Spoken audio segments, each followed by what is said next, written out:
ये teacher school के बच्चों के साथ गलत बर्ताव करता है। आज गीता का जन्मदिन है, इसलिए वो आज के दिन स्कूल नहीं गई।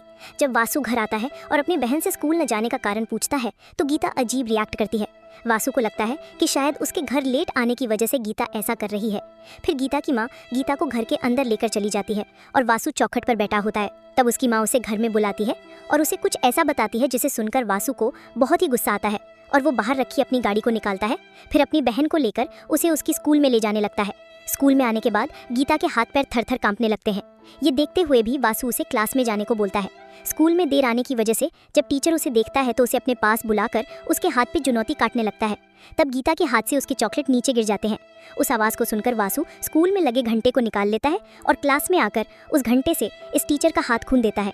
वासु ने सही किया। ये टीचर स्कूल के बच्चों के साथ गलत बर्ताव करता है। आज गीता का जन्मदिन है, इसलिए वो आज के दिन स्कूल नहीं गई।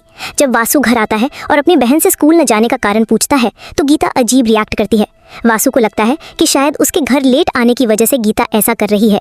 फिर गीता की माँ गीता को घर के अंदर लेकर चली जाती है और वासु चौखट पर बैठा होता है। तब उसकी माँ उसे घर में बुलाती है और उसे कुछ ऐसा बताती है जिसे सुनकर वासु को बहुत ही गुस्सा आता है और वो बाहर रखी अपनी गाड़ी को निकालता है।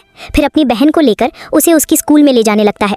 स्कूल में आने के बाद गीता के हाथ पैर थर थर कांपने लगते हैं। ये देखते हुए भी वासु उसे क्लास में जाने को बोलता है।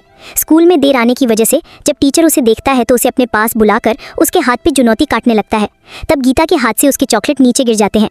उस आवाज़ को सुनकर वासु स्कूल में लगे घंटे को निकाल लेता है और क्लास में आकर उस घंटे से इस टीचर का हाथ खून देता है। वासु ने सही